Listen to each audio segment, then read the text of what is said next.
श्रीराम समर्थ. भगवंताची सेवा शुद्ध भावनेनेच होऊ शकते.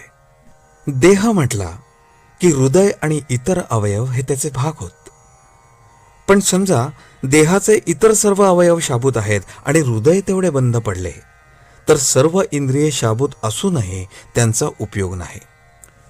या उलट हृदय चालू असून इतर अवयव जरी काम करायला समर्थ नसले तरी उपचार करून पुन्हा पूर्ववत व्यवहार चालू होण्याचा संभव असतो.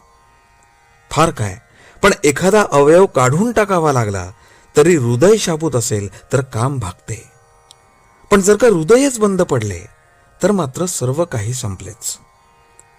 नाम हे हृदयासारखे आहे. इतर साधने ही बाकीच्या अवयवांसारखी आहेत. म्हणून नाम नसेल तर इतर साधने फलदायी होऊ शकणार नाहीत. आता या जन्मात एवढे पुरे हा न्याय फक्त भगवंताच्या स्मरणाला तुम्ही लागू करता, पण पैसे मिळवण्याला किंवा विषय भोगण्याला मात्र तो लागू करत नाही. याचे कारण भगवंताचे स्मरण केले नाही तरी चालते असे वाटते. प्रपंचात जिला प्रीती असे म्हणतात ती भगवंताकडे लागली की भक्ती बनते. प्रपंचातला लोभ भगवंताची आवड बनते. अशा रीतीने आपले विकार भगवंताकडे लावता येतात. एक प्रवासी होता.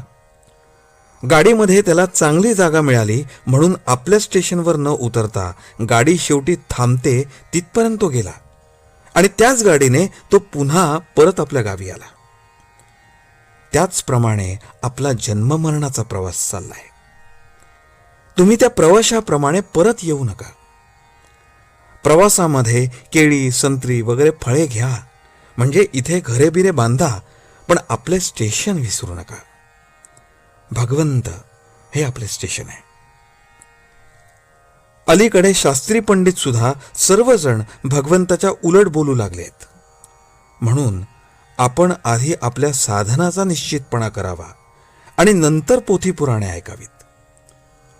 पुष्कळ लोक जे पोथी ऐकायला जातात ते लोकांनी बरे म्हणावे यासाठी, किंवा करमत नाही म्हणून, किंवा इतर उद्योग नाही म्हणून जातात.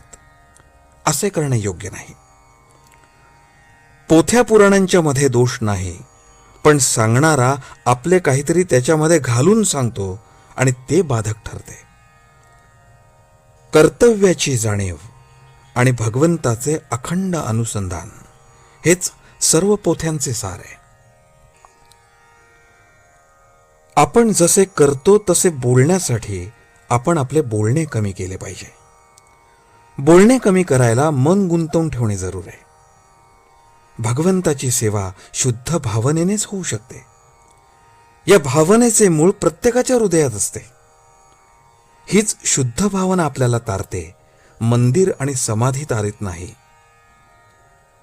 देहाच्या सहवासाने जशी देहाशी एकरूपता आली, त्याप्रमाणे भगवंताचा विसर पडू न देता त्याचे स्मरण सारखे ठेवले तर त्याच्याशी एकरूपता का होणार नाही.